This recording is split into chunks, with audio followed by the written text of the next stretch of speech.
comparing these two boards here. This one's a wakeboard and this one's a kiteboard. But first of all, I will start talking about the wakeboard. So this board is mainly a construction out of wood and CVC and PVC foam. The wood goes along the sides here and here, and the foam is contained mainly in the middle parts here, and more of it in the center of the board.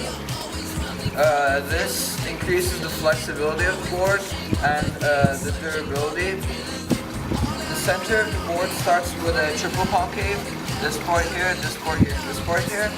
Then it flows into a double concave, which is these two parts here, and the bottom as well.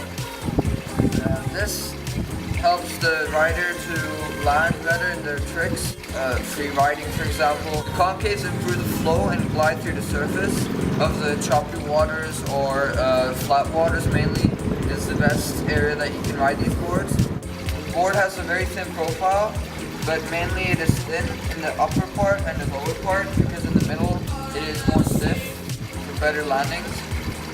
The upper and lower part is mainly flexible for the rail riding and for the comfort, whereas the middle part is very stiff, and I will demonstrate this to you. As you see, the sides are mainly bending, and the middle is always staying stiff. So this makes it a very durable board. Flex gives you a better pop and a flexy shape.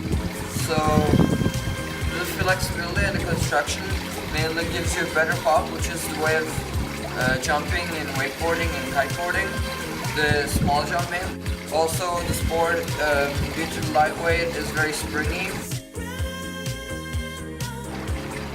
These fins here are very significant because they're also contained in the kiteboard here, but on the wakeboard they're much thinner and smaller. This is because in cable parks you don't need it as much, but also in kiteboarding they still do the job. These fins are also very useful in windy conditions in kiteboarding because if the wind is, for example, going offshore, then the person would have to edge and go upwind to the beach in order to return or stay close. But when the wind is going onshore, then there's the risk of crashing your kite into the beach, which is very dangerous. So it would be very helpful to go offshore. So the grind base is also very useful, which I think will be used more in the future because kiteboarding and wakeboarding are more developing into the wake style kind of riding, with more riders coming into this area. And in this area, many obstacles such as rails and ramps are used, which later on the grind base will be very useful, which the kiteboard does not include. Also, these rails along the sides are a very important feature because these improve the board durability and stability, because when you go like this, the board doesn't even get a scratch because of the material used. Bindings are the main features that has a contrast to the kiteboard, because the kiteboard, as you can see, has complete different bindings and pads here than the wakeboard, because the wakeboard locks you in. Bindings are very useful for wakeboarding and kiteboarding in my opinion, because once you get into kiteboarding and are really good in it, then you should go on to these. But when you first begin kiteboarding, then you should use these boards, because these have a very high risk of injuries for your ankle. And so these bindings here are very risky, but they have positive aspects as well. For example, once you have advanced in your riding with the actual kiteboard, then transferring into these will blow your mind. And when you're doing tricks and other kinds of things, such as free riding and rail riding or ramp riding, then these bindings, you will feel that they're very comfortable, and these absorb high hits. So this was it for the wakeboard now, and I will now talk to you about the kiteboard and tell you the features and the advantages and disadvantages.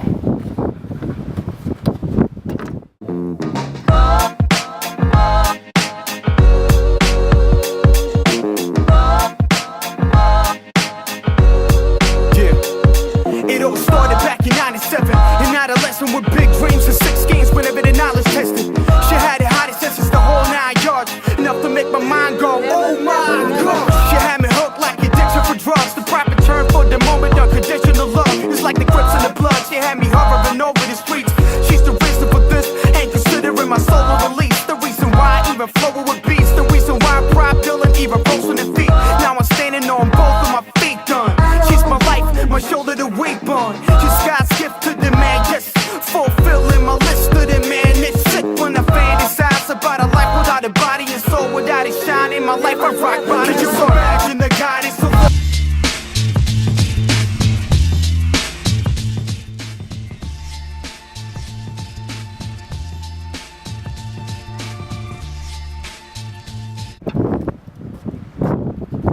So now onto the kiteboard. The kiteboard has a different construction compared to the wakeboard. The kiteboard is mainly wood carbon construction. It is completely out of wood, but also has strips and parts which are carbon. The main parts which are carbon are the edges here, and this edge here. Then the carbon also goes through the middle to that side and to this middle here also. And this also has a great impact on the flexibility of the board, and also the stability and the durability of the board. Also, it is so flexible that it is difficult to land, and that's how we'll show you now how much it flexes. As you can see, it flexes a lot, but it's still unstable, though too much flex isn't always good, although it is very comfortable while riding, since your legs are the parts of the body which absorb the flex, and as it flexes that much when you're landing, the power comes right back up from your legs, and this creates a very difficult landing situation. You can see the sides are also very stable, and just as liquid force, it has a rail which keeps the construction very stable and keeps it from breaking. This is also very useful for rail riding and ramps, because if you hit the side of a ramp or the side of a rail, then it could break easily if you wouldn't have this rail. But with these features, the construction and the rails, the board has much longer life, but the construction does not always apply on the comfort of the board, since of course the construction and the materials used are very efficient and good, but I do not like the comfort of the board and the tricks and the landings and forms. Then also, compared to the wakeboard, the kiteboard has complete flat bottom, no concaves at all, completely flat, and also the top is just the same, nothing on it. And just because of the flatness on the surface of the board slides like a butter when it's landing into the water, and this makes it harder to control the board compared to this board here. Under the board, there's no grind base like the wakeboard, so the board can get harmed very easily and does not have a long lifetime like the wakeboard, because the amount of times you hit the rails. For example, if you hit a rail from the middle of the board, every time you hit it, the sanding and the profile here will become thinner, which could break more easily. Another feature of the kiteboard are the fins. The fins, as you can see from compared to before, are much larger than the ones from the wakeboard. This is because the kiteboard, although the wakeboard here does the job just as good. So the fins and the largeness also has an effect on the upwind going, because if you could, for example, if the wind is coming from this direction, with a wakeboard, you can maximum go this much upwind. But with a kiteboard with such big fins, you could go this much upwind, because it is such strong and long fins. So the bindings, as you can see, are much different in comparison to the wakeboards, and this here is the main feature which makes a kiteboard, just like a wakeboard is a wakeboard because of these bindings. But sometimes if a person lands with a wrong angle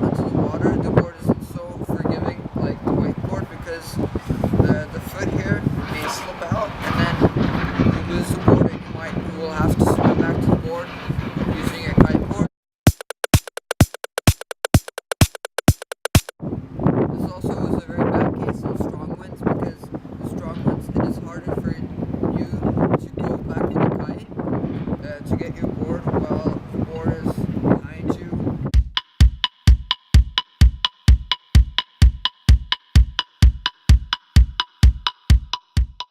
Though these foot straps are very efficient, because when you're starting to go kiteboarding, you can just put your feet in and ride along. Whereas in a wakeboard, you would have to put your feet in tight straps and then make sure you're comfortable and then continue riding. So these are very comfortable. Or also, you could even throw it into the water, jump on, and then put your feet in. So these are very efficient. So finally, comparing these two boards, the wakeboard is made to be much thicker and much more stable, and also it is very stiff, the board, and bends a lot less than the kiteboard here. Whereas the kiteboard here, it has a very thin profile, as you can see, and here's the wakeboard. It has more concaves, and this here is completely flat and very thin, whereas this here is thicker and has concaves.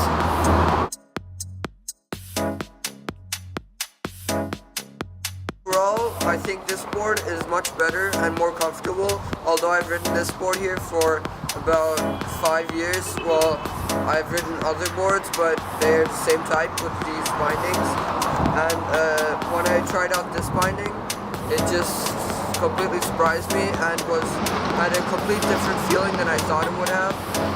Also, I've never thought that this board would make it easier to land, because I have heard that larger volume boards and bigger boards are easier to land with, but I never thought that a wakeboard would do this. Although it is nearly the same size, only 4 centimeters different, it still has a much easier landing, and also this is due to the bindings as well.